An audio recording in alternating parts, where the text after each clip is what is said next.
Esse documento foi apresentado ao rei, e ele achou que não estava bem explícito, pois deveria incluir expressamente os que haviam sido feitos escravos antes e depois de tão grande número ser trazido ao Egito, quando Ptolomeu Sóter se tornou senhor de Jerusalém.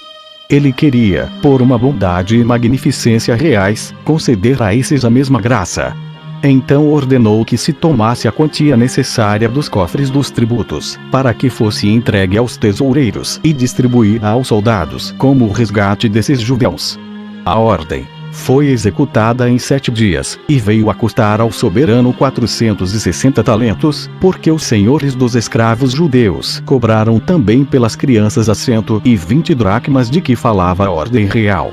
Depois de uma libertação tão extraordinária, o rei, que nada fazia sem madura reflexão, ordenou a Demétrio que fizesse publicar a sua determinação a respeito da tradução dos livros hebraicos para a língua grega.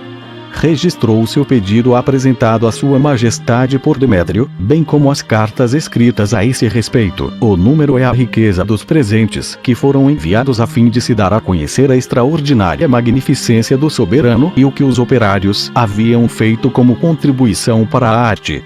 A proposta apresentada ao rei por Demétrio, em forma de pedido, estava exarada nestes termos: Demétrio, ao grande rei. Como Vossa Majestade me ordenou, fiz uma indagação a mais exata possível dos livros que ainda faltam para tornar perfeita a biblioteca real. Não houve cuidado ou solicitude que eu não empregasse nisso, e tenho de comunicar a Vossa Majestade que os livros que contêm as leis dos judeus estão no número dos que faltam, tanto porque estão escritos em caracteres hebraicos, que não conhecemos, quanto porque não nos incomodamos em procurá-los, porque Vossa Majestade ainda não havia manifestado o desejo de possuí-los.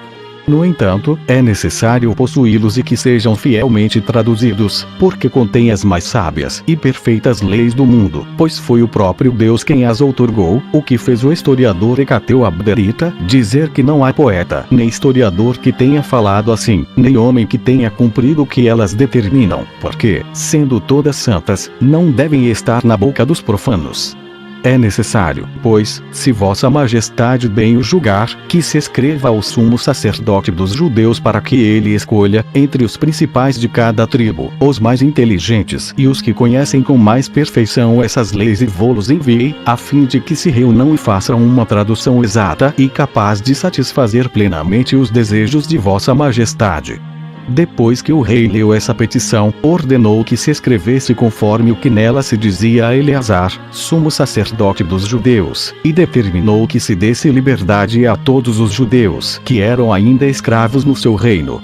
Ordenou que se enviassem 50 talentos de ouro para a confecção de taças, vasos e outros objetos próprios para as oblações, muitas pedras preciosas, que os guardas do tesouro haviam entregado aos joalheiros para que escolhessem e trabalhassem as que podiam ser usadas em adornos, e 100 talentos de prata, para os sacrifícios e outros usos do templo.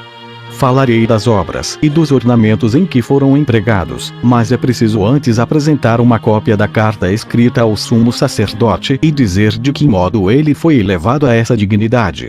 Depois da morte do sumo sacerdote Onias, Simão, seu filho, sucedeu e foi cognominado o Justo, por sua piedade e extrema bondade para com a nação.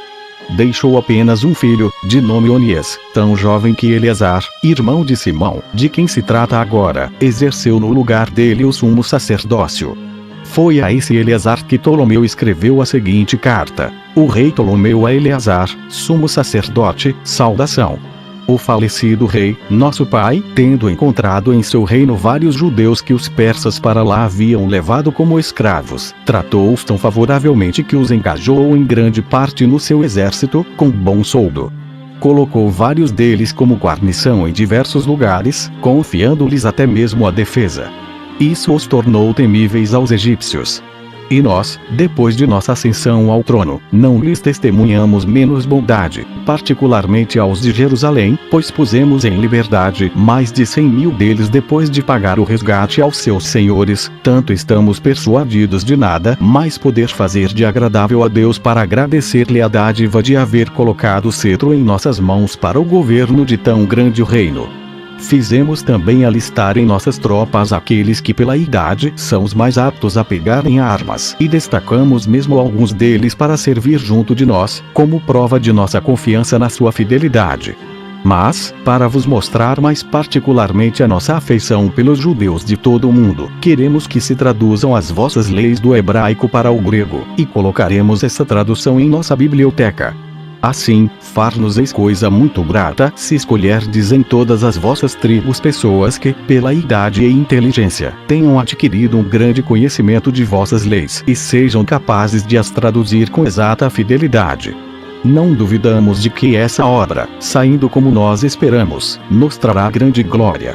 Para tratar convosco desse assunto, enviamo-vos André, comandante de nossos guardas, e Aristeu, que são 2 dos nossos servidores de mais confiança.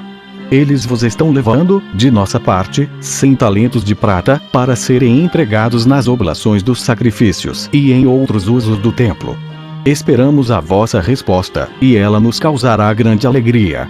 Eleazar, para responder a essa carta o mais respeitosamente possível, assim escreveu ao rei: o sumo sacerdote Eleazar, ao rei Ptolomeu, saudação. Recebi com o sentimento que devo ter pela vossa real benevolência a carta que vossa majestade se dignou escrever-me. Ela foi lida na presença de todo o povo, e nela notamos, com grande satisfação, sinais de vossa piedade para com Deus. Recebemos também e mostramos a todos os 20 vasos de ouro e os 30 de prata, as 5 taças e a mesa que devem ser consagradas e empregadas nos sacrifícios no serviço do templo, bem como os 100 talentos que nos foram trazidos, da parte de vossa majestade, por André e Aristeu, cujos méritos os tornam tão dignos da afeição com que os honra vossa majestade. Vossa Majestade pode ficar certo de que tudo faremos para mostrar o nosso reconhecimento pelos tantos favores com que vos dignais cumular-nos. Oferecemos também sacrifícios a Deus por vossa Majestade, pela princesa vossa irmã, pelos príncipes, por vossos filhos e por todas as pessoas que vos são caras. Todo o povo pediu a Deus, em suas orações, que escute os vossos desejos, confirme o vosso reino em perfeita paz e faça com que essa tradução de nossas leis vos dê toda a satisfação que possais desejar. Escolhemos, Majestade, 6 homens de cada uma de nossas tribos para levar até vos as nossas santas leis, e esperamos de vossa bondade e justiça que, quando não tiverdes mais necessidade deles, sejam mandados de volta em segurança com os que vos irão apresentá-los. Seria inútil, segundo a minha opinião, citar aqui os nomes das 72 pessoas que levaram as leis dos judeus ao rei Ptolomeu, embora todas sejam mencionadas na carta do sumo sacerdote. Não creio, porém, dever passar em silêncio a magnificência e a beleza dos presentes que o príncipe ofereceu a Deus, pois podem nos manifestar ainda mais a sua piedade. Não se contentou ele em fazer grandes despesas para esse fim, mas ofereceu presentes até aos operários, para incitá-los a trabalhar com maior cuidado e diligência. Assim, embora a continuação da história não me obrigue a falar disso, não deixarei de fazê-lo, pois tão extraordinária liberalidade merece que dela fiquem indícios para a posteridade. Começarei pela soberba mesa. Como o príncipe desejava que ela sobrepujasse em muito a que estava no templo em Jerusalém, mandou tomar a medida desta, e era seu desejo que a sua fosse 5 vezes maior. Contudo, como ele também tinha em mente a comodidade e a magnificência, o temor de torná-la inútil ao uso a que era destinada obrigou-o a contentar-se em fazê-la do mesmo tamanho que a outra.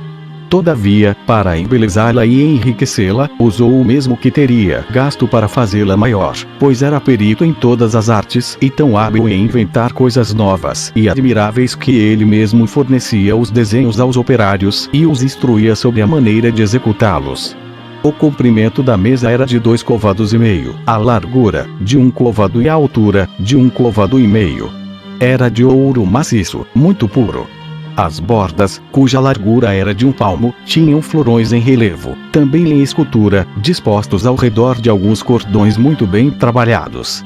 Os diversos lados desses florões, que eram de forma triangular, eram tão iguais e tão justos que de qualquer lado mostravam sempre a mesma figura.